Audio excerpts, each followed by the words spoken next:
तो example start कर रहे हैं। 3 एग्जाम्पल तो हालाँकि कर चुके हैं, अब बाकी के एग्जाम्पल्स करते हैं, ठीक है? एग्जाम्पल नंबर 4th, 5th और 6th ये 3 एग्जाम्पल बचे हुए हैं, तो आज हम इन्हीं तीनों को सॉल्व करेंगे, ठीक है? हर एक एग्जाम्पल को पहले आप ज़रूर पढ़िएगा। मैं बार-बार कहता हूँ ये बातें, लेकिन ये आपके लिए ही इम्पोर्टेंट है, ठीक है? तो हर एक एग्जाम्पल को खुद पढ़िएगा पहले, खुद ट्राई कीजिएगा, उसके बाद ना निकले तो देखिएगा, है ना? मैं फ़िलहाल यहाँ से एग्जाम्पल नंबर 4 करा देता हूँ। देखो, क्या कह रखा है एग्जाम्पल में? कहा कि आकृति 12.15 में 56 मीटर भुजा वाले एक वर्गाकार लॉन के दो ओर बनी हुई 2 वृत्ताकार फूलों की क्यारियाँ दर्शाई गई हैं। ये आकृति दी गई है आपको। इसमें ये जो एबीसीडी है, ये एक बगीचा है। लॉन माने बगीचा। ये एक बगीचा है और इस बगीचे के 2 तरफ फूल लगाए गए हैं। एक तो इस तरफ फूल लगाए गए हैं, इस रीजन में, और एक इस रीजन में फूल लगाए गए हैं। फूलों की क्यारियों का मतलब है कि बहुत सारे फूल लगा दिए, फूलों का झुंड लगा दिया, ठीक है ना? और ये किस शेप में है? ये है वृत्तखंडाकार शेप में। यहाँ पे वृत्ताकार लिखा है, लेकिन असल में आप देखिएगा तो ये वृत्तखंड की शेप के हैं, है ना? वृत्ताकार और वृत्तखंडाकार बात तो एक ही हुई ना, वृत्तखंड भी तो वृत्त का ही एक भाग है। तो वृत्तखंड लिखने के बजाय इसने वृत्ताकार लिख दिया, समझ में आ गई? लेकिन अगर आप आकृति को ध्यान से देखोगे तो आपको साफ-साफ पता चल रहा है कि जी ये वृत्तखंड है। वृत्ताकार भी बोला जा सकता है, लेकिन क्योंकि हमें क्वेश्चन सॉल्व करना है इसलिए मैं इसको वृत्तखंड बोल रहा हूँ। बात समझ में आ गई? एक एबीसीडी बगीचा है। इस बगीचे के 2 तरफ फूल लगाए गए हैं और जिनकी जो शेप है, वो है जी वृत्तखंड की। ये भी वृत्तखंड है और ये भी वृत्तखंड है, ठीक है?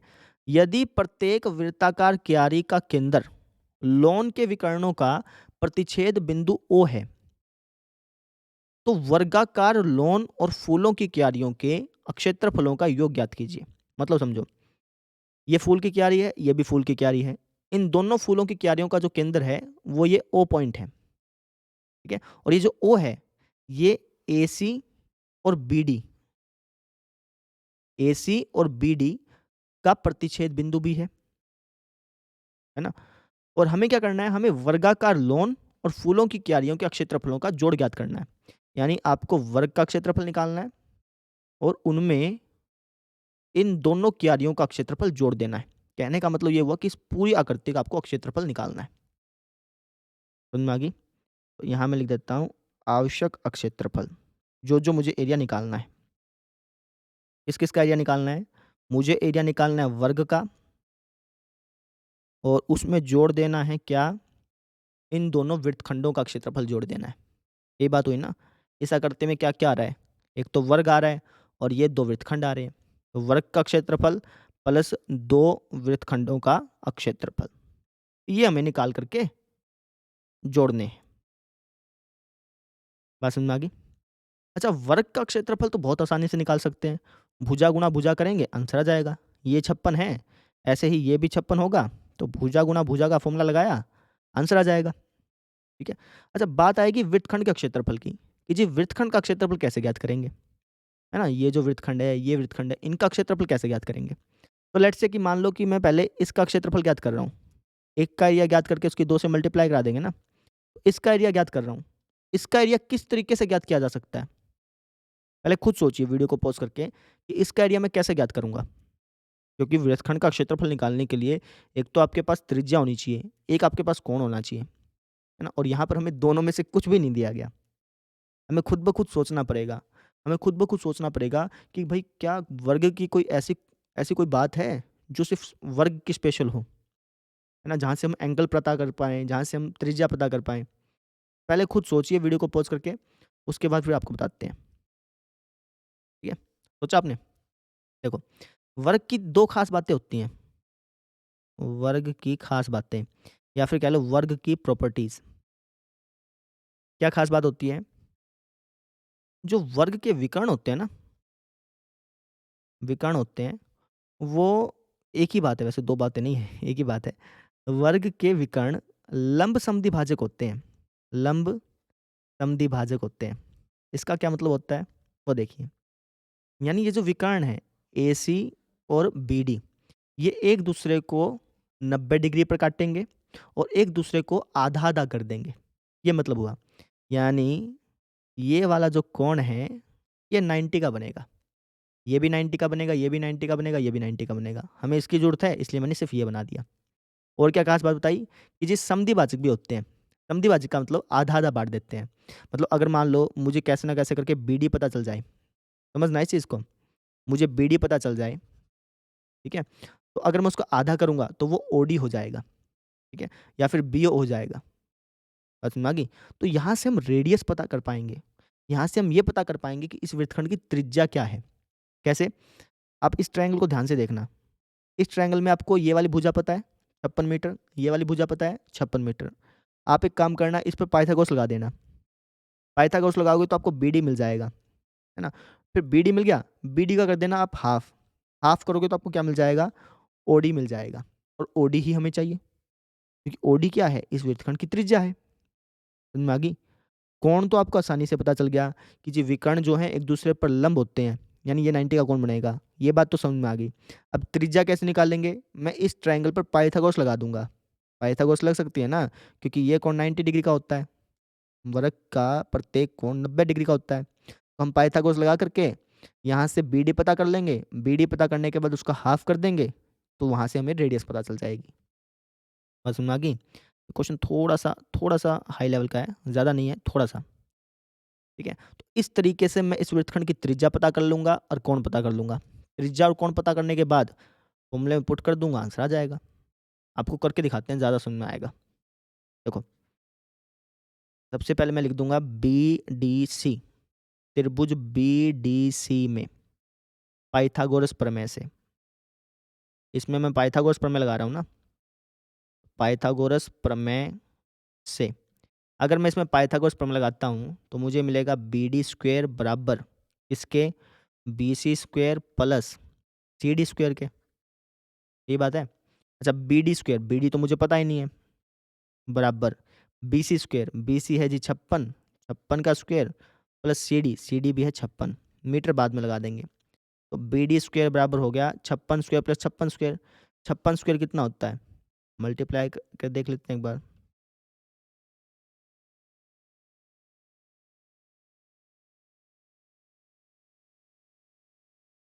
3136 होता है। 3136, ये भी कितना हो गया? 3136। तो बीडी स्क्वायर आपका आ गया, इन दोनों को जोड़ लो,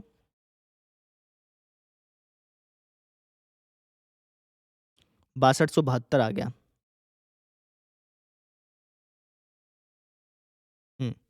ठीक है? ये तो बीडी स्क्वायर आया। तो अगर बीडी निकालेंगे तो कितना आएगा? इसका रूट। अब इसका रूट कर नहीं रहा हूँ मैं। क्यों? क्योंकि बाद में स्क्वायर होगा। रूट करने की ज़रूरत नहीं पड़ेगी ना, इसलिए मैंने रूट नहीं किया। समझ में आ गई? थोड़ा-सा इसको नीचे लेके जाते हैं। ये क्या आ गया हमारा? बीडी आ गया। मुझे क्या निकालना है? मुझे तो ये डीओ निकालना है ना। मुझे तो इसकी त्रिज्या चाहिए, तो बीडी का कर दूँगा हाफ। तो वृत्तखंड की त्रिज्या, वृत्तखंड की त्रिज्या मैंने आर, ये क्या हो जाएगी? इसका हाफ हो जाएगी। बात समझ में आ गई? आपने इस वृत्तखंड की त्रिज्या पता कर ली, ठीक है ना? वृत्तखंड का क्षेत्रफल निकालने के लिए क्या-क्या चाहिए? त्रिज्या चाहिए और कोण चाहिए। कोण तो पता कर लिया, 90 आएगा। लेकिन त्रिज्या कैसे पता करी? पाइथागोरस लगा करके। तो ये वही प्रोसेस है, ठीक है ना? तो इसका कर दिया हाफ, ये हो गया आपकी त्रिज्या। मीटर लगा दो इसके साथ। अच्छा, अब वृत्तखंड का कोण कितना आया था? 90 डिग्री आया था। कोण मैंने थीटा, ये कितना आया था? 90 डिग्री। अब इनका रीज़न लिख देना, ऐसे ब्रैकेट लगा करके दोनों के साथ लगा देना। रीज़न क्या लिखोगे? वर्ग के विकर्ण, जो स्क्वायर होता है ना, इसके विकर्ण लंब समद्विभाजक होते हैं। क्या होते हैं? लंब समद्विभाजक। बस उसके बाद फॉर्मूले में वैल्यू पुट करनी है आपने और आपका आंसर आ जाएगा। समझे? वर्ग के विकर्ण लंब समद्विभाजक होते हैं।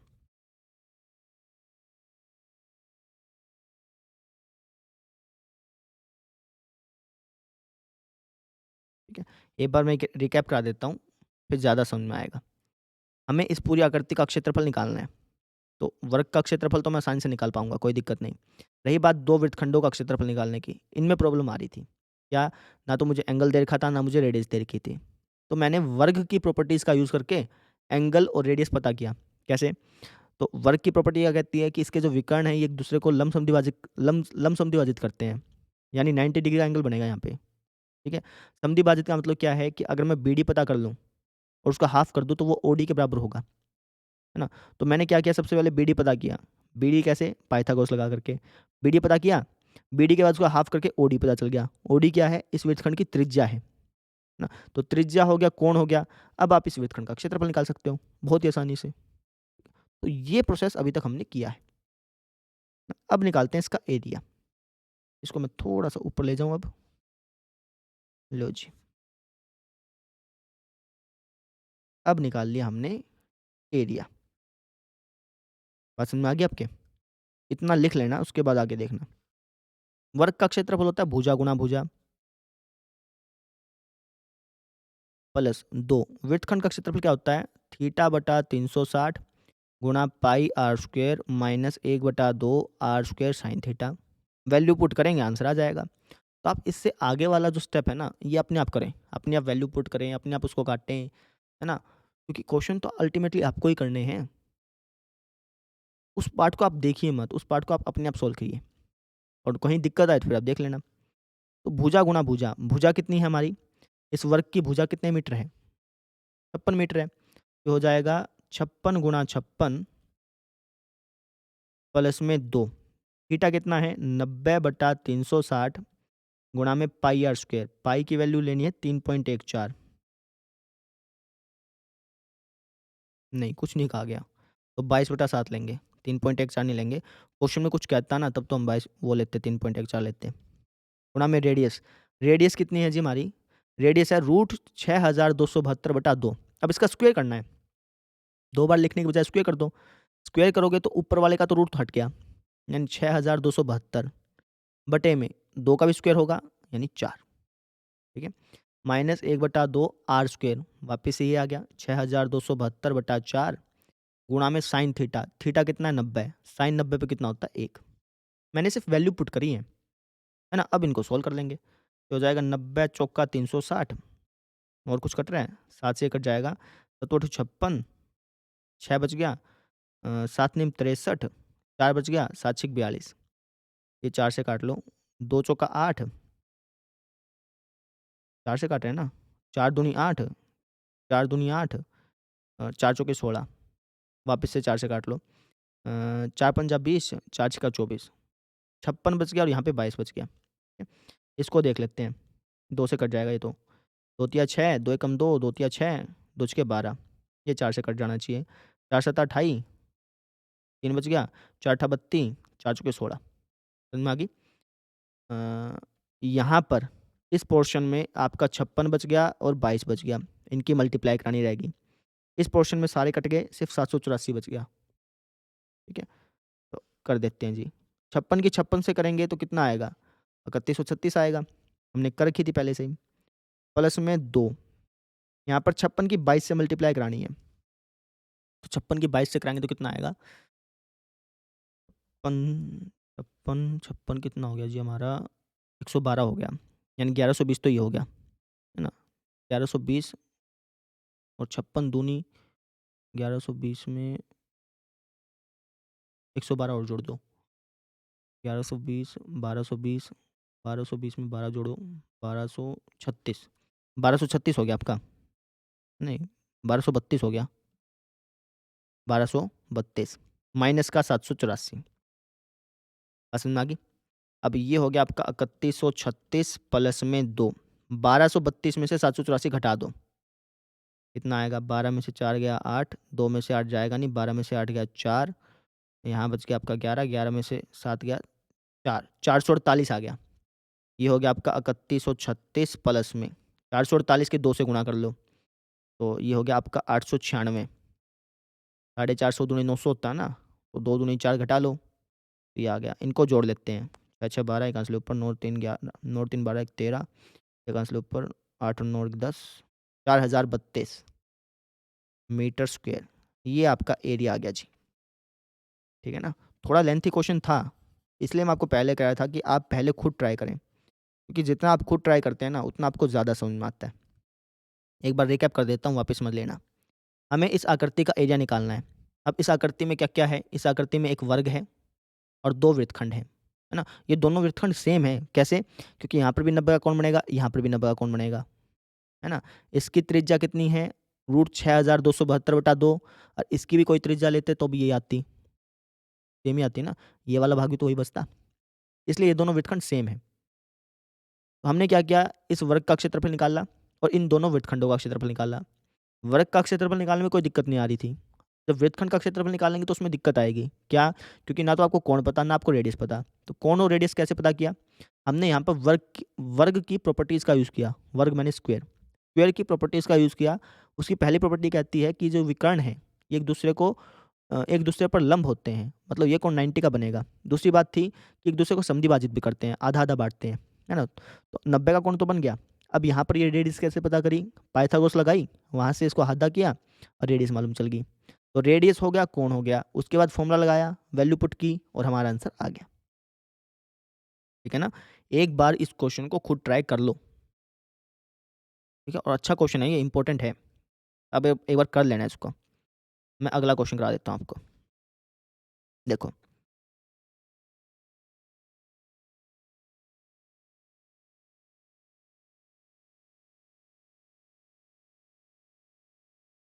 हुँ, उदाहरण नंबर 5वाँ। ये उदाहरण बहुत ही आसान है। आप एक बार इसको खुद पढ़िए, खुद ब खुद ट्राई कीजिए और थोड़ा दिमाग लगा के करिएगा, बहुत ज़्यादा आसान है। ठीक है ना? और नहीं आता तो फिर आप हिंट देख लीजिएगा। मैं आपको हिंट दूँगा पहले, उसके बाद कर लीजिएगा खुद ब खुद। लेकिन कोशिश कीजिएगा कि खुद ब खुद कर पाएँ। वीडियो देखने की ज़रूरत ना पड़े। ठीक है? क्या कह रखा है कि आकृति 12.16 में छायांकित क्षेत्र का क्षेत्रफल ज्ञात कीजिए, जहाँ एबीसीडी भुजा 14 सेंटीमीटर का एक वर्ग है। ये आप एबीसीडी देख रहे हैं? ये आपको एक वर्ग दिया है, स्क्वायर दिया है, जिसकी भुजा है जी 14 सेंटीमीटर। यानी ये जो लेंथ है, ये है 14 सेंटीमीटर। ठीक है? अब आपको छायांकित भाग का क्षेत्रफल ज्ञात करना है। मुझे बताना छायांकित भाग का क्षेत्रफल कैसे निकालोगे? किसमें से क्या घटाऊँ कि छायांकित भाग का क्षेत्रफल आ जाए? बताइए शाबाश। हुँ? बिल्कुल सही। वर्ग के क्षेत्रफल में से ये जो वर्ग है ना, इसके क्षेत्रफल में से हम क्या घटा देंगे? ये 4 छोटे-छोटे जो वृत्त बन रहे हैं, इनको माइनस कर देंगे। तो जो छायांकित भाग बचा सिर्फ़ वही बचेगा, है ना? वर्ग का क्षेत्रफल माइनस 4 वृत्तों का क्षेत्रफल। इससे हमारा क्या आ जाएगा? छायांकित भाग का क्षेत्रफल आ जाएगा। अपने आप करिए। ये हो जाएगा भुजा गुणा भुजा माइनस 4। एक वृत्त का क्षेत्रफल होता है पाई आर स्क्वायर। 4 का कितना होगा? 4 पाई आर स्क्वायर। भुजा गुणा भुजा, भुजा है जी 14 सेंटीमीटर। तो सेंटीमीटर बाद में लगाएँगे। 14 इंटू 14 हो गया माइनस 4। पाई की वैल्यू है 22/7। रेडियस, अब यहाँ पे दिक्कत आएगी। मुझे ये बताओ कि इसकी रेडियस कितनी है? रेडियस क्या होती है? ये लेंथ कह लो या फिर ये लेंथ कह लो। इसको आप रेडियस बोलते हैं ना? तो ये रेडियस कितनी है भाई?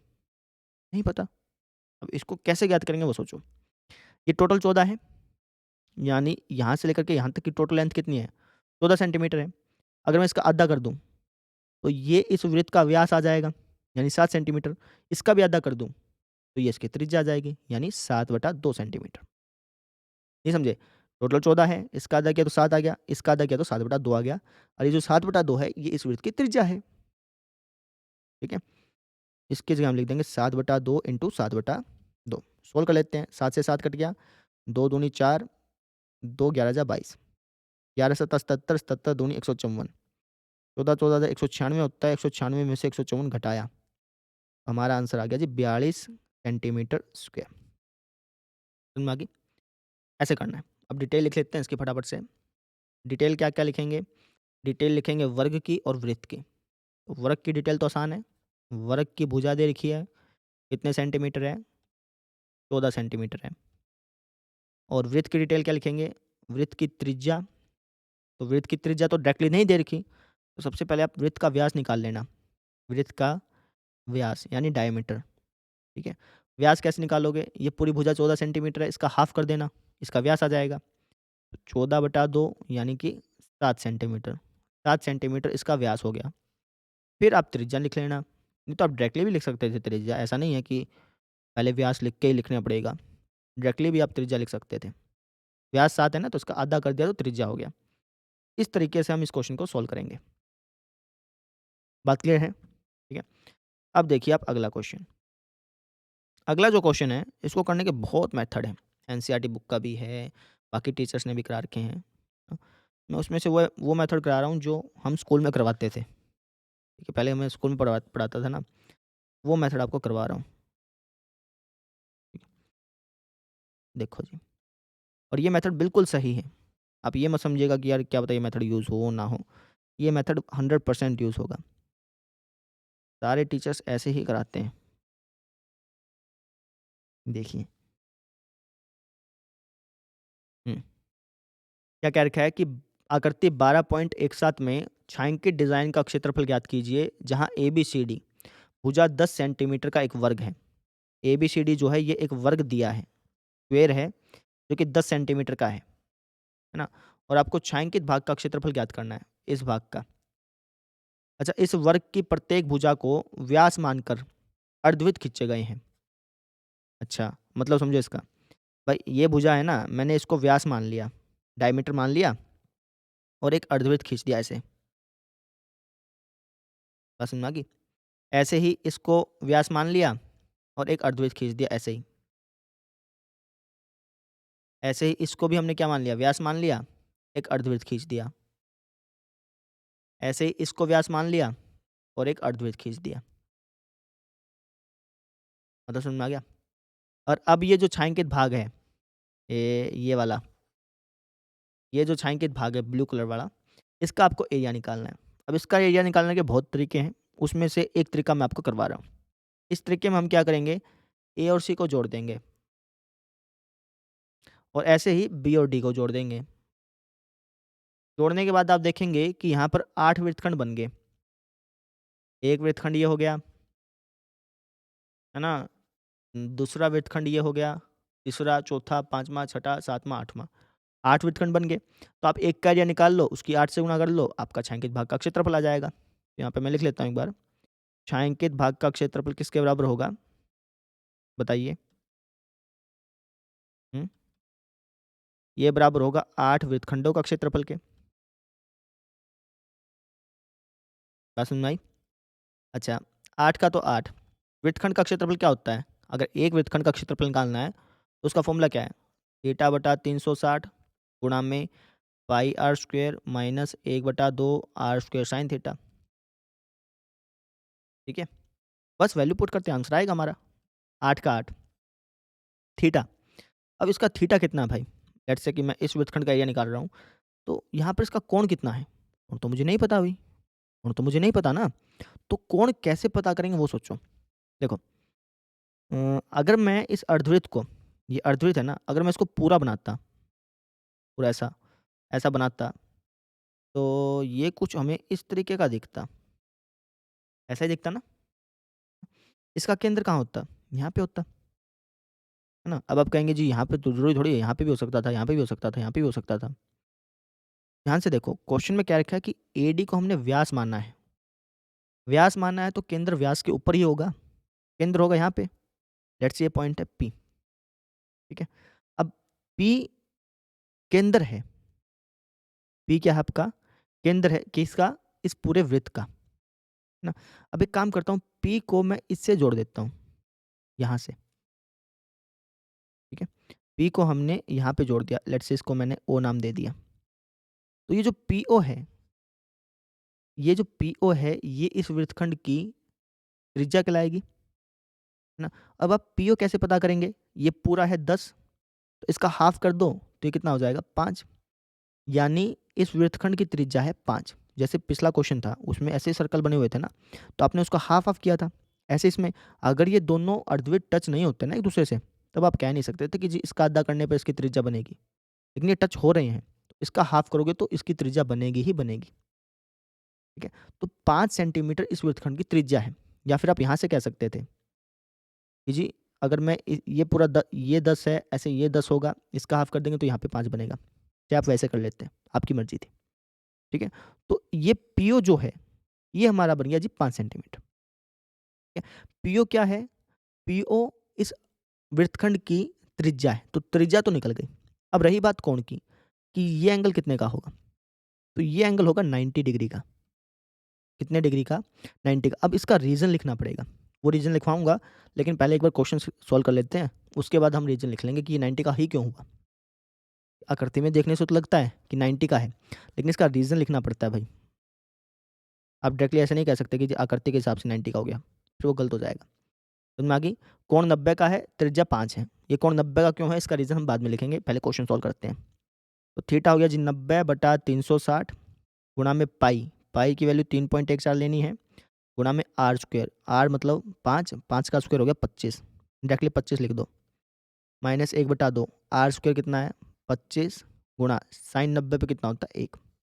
इसके बाद का आप खुद सोल्व करना, है ना? उसके बाद देखना फिर आप 90 चौका 360, ये 4 से 8 कटेगा नहीं, बताया था मैंने पहले भी, क्योंकि यहाँ पे माइनस का निशान है।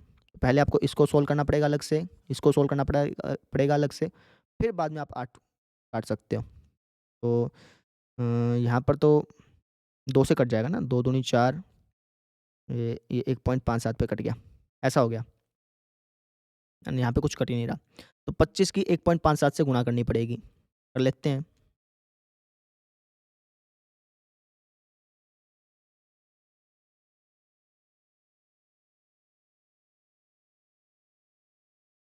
ये आ गया आपका 39.25, 39.25 बोलते हैं, बटे में है 2 माइनस 25 एकम 25 बटे में 2। ठीक है?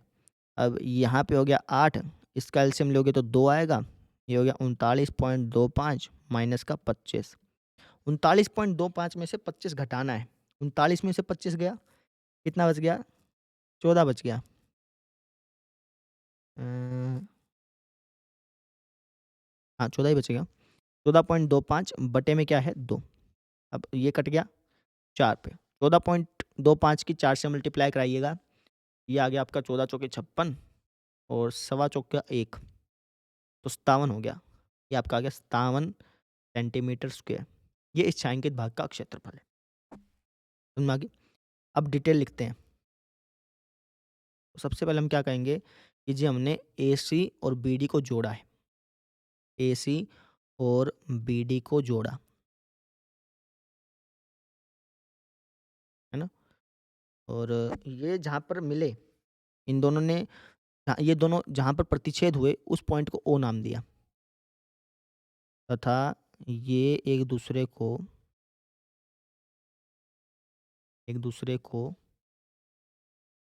ओ बिंदु पर प्रतिच्छेद करते हैं, काटते हैं।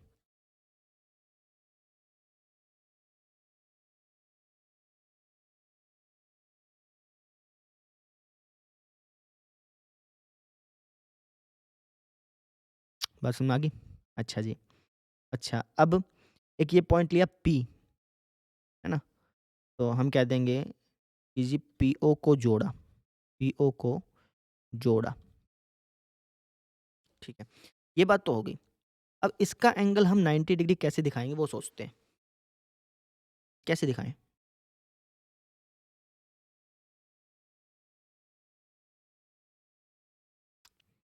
इसको दिखाने के वैसे 2-3 तरीके हैं। उसमें से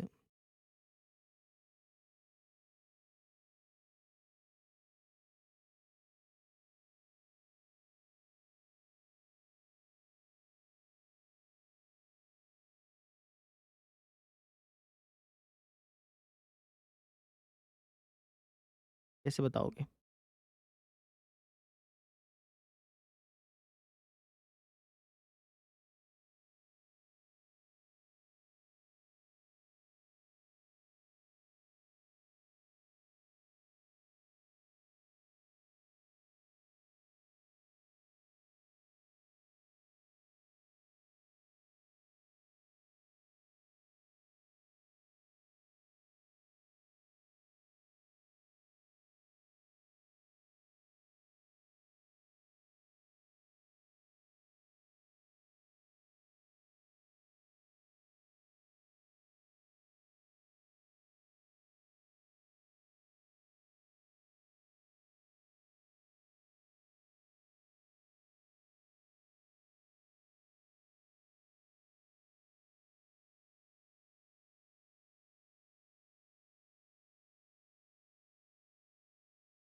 हुँ, तरीका बता रहा हूँ, लेकिन इतना बड़ा तरीका करने की ज़रूरत नहीं है। उसका एक छोटा-सा तरीका बता दूँगा कि आप डायरेक्टली लिख देना। तरीका समझना पहले कि तरीका क्या होगा, ठीक है? आप इन दोनों त्रिभुजों को देखिए। ये वाला त्रिभुज, इतना करने की ज़रूरत नहीं है, मैं वापस बता देता हूँ, इतना लिखने की ज़रूरत नहीं है आपको, लेकिन फिर भी हमें समझना तो है ही ना कि जी ये एंगल 90 का ही क्यों हुआ। एक तो ये ट्रायंगल देख लो और एक आप देख लो ये वाला ट्रायंगल, ये वाला ब्लू कलर का, ठीक है? और इन दोनों को हम सर्वांग सिद्ध करेंगे। क्या सिद्ध करेंगे भाई? सर्वांग कैसे वो समझो। तो हमें ये पता है कि वर्ग का जो विकर्ण है वो एक दूसरे को समद्विभाजित करते हैं, आधा-आधा बाँटते हैं। इसका मतलब ये हो गया कि एओ और ओडी ये लेंथ में बराबर हो गए। बात समझ में आ गई? ना समद्विभाजित का मतलब ये हो गया नहीं, आधा-आधा बाँटते हैं। तो जो एओ की लेंथ है वो बराबर हो जाएगी किसके? ओडी की लेंथ के। नहीं, एओ और ओडी की लेंथ बराबर नहीं होगी, गलत कहा मैंने। एओ और ओसी की लेंथ बराबर हो सकती है, ठीक है ना? एओ और ओडी की लेंथ कैसे बराबर हो जाएगी? नहीं होगा, मेरी मिस्टेक है। नहीं, सॉरी, एक बात और बतानी थी। वर्ग के जो विकर्ण होते हैं ना, ये बराबर होते हैं। यानी ये जो लेंथ है, एसी की लेंथ जो है, ये बीडी के बराबर होती है, ठीक है? तो इसका मतलब एओ और डीओ ये भी आपस में बराबर होंगे। वर्ग के विकर्णों की 3 खास बातें हैं, और बहुत सारी खास बातें हैं, ज़रूरी नहीं 3 ही हैं, बहुत सारी हैं। उसमें से एक खास बात ये है कि इनकी लेंथ बराबर होती है। लेंथ बराबर हो गया और समद्विभाजित करते ही हैं, तो इसका मतलब एओ ओसी के भी बराबर है और एओ इसके मतलब ओडी के भी बराबर होगा। एओ बराबर हो गया ओडी के, बात समझ में आ गई? एओ किसके बराबर हो गया? ओडी के, ठीक है? और ओपी जो है वो इन दोनों में कॉमन है ना? अच्छा, एपी जो है ये बराबर है पीडी के, क्यों? क्योंकि पी इस अर्धवृत्त का केंद्र है। इसका मतलब ये दोनों त्रिभुज आपकी सर्वांगसम होगी, साइड साइड साइड सर्वांग नियम से। जब सर्वांगसम हो गई तो इसका मतलब ये हुआ कि ये वाला कोण और ये वाला कोण, ये दोनों कोण बराबर होंगे, है ना? और हमें ये पता है कि अगर कोई स्ट्रेट लाइन है, चूंकि ये व्यास है तो व्यास तो स्ट्रेट लाइन होगा, तो स्ट्रेट लाइन के ऊपर बनने वाले कोणों का जोड़ 180 होता है। इसका मतलब इन दोनों कोणों का कोण 180 होगा। दोनों बराबर भी हैं तो 90-90 करके आ जाएगा, इसलिए ये कोण 90 का हुआ। बस भाई, इतना बड़ा लिखने की जरूरत नहीं है, आप डायरेक्टली लिख देना, लेकिन समझाने के लिए तो आपको पता होना चाहिए ना कि मतलब क्या था, ठीक है? तो आप डायरेक्टली लिखना, वृत्तखंड की त्रिज्या माने आर, ये कितनी हो जाएगी? 10 सेंटीमीटर तो इस पूरी भुजा है, इसका हाफ कर देंगे यानी 5 सेंटीमीटर। फिर वृत्तखंड का कोण माने थीटा, ये हो जाएगा आपका 90 डिग्री। डायरेक्टली लिख देना, कोई दिक्कत नहीं आएगी, है ना? इतना कोई डीपली नहीं देखता है, लेकिन आपको पता होना चाहिए कि ये कोण 90 का क्यों हुआ, ठीक है? अच्छा, और भी तरीके हो सकते हैं, ज़रूरी नहीं है कि और किसी तरीके से इसको 90 नहीं दिखाया जा सकता, और भी तरीके से दिखाया जा सकता होगा। लेकिन वही बात है ना, जो दिमाग में आता है सिर्फ़ वही बताना होता है ना। अब मैं किसी और का देख के बताऊँ कि ये 90 क्यों हुआ, फिर वो सही नहीं लगता। तो इस तरीके से हमने ये तीनों एग्ज़ाम्पल सॉल्व कर लिए। बात समझ में आ गई ना? कुछ भी नहीं था, हमें छायांकित भाग का क्षेत्रफल निकालना था। ये लो जी, छायांकित भाग का क्षेत्रफल निकालना था तो मैंने इसके 8 टुकड़े कर दिए, एक वृत्तखंड का एरिया निकाला, उसकी 8 से मल्टीप्लाई कर ली। इस तरीके से हमारा आंसर आ गया। कर लेंगे? तो आप ऐसे करके ये क्वेश्चन सॉल्व कर सकते हैं। तो हमारा ये पूरा चैप्टर कंप्लीट हो गया। कल हम इसका लेंगे टेस्ट और परसों से हम चैप्टर कराएँगे, चैप्टर नंबर 13 स्टार्ट। ठीक है? तो कल मिलते हैं फिर। Thank you.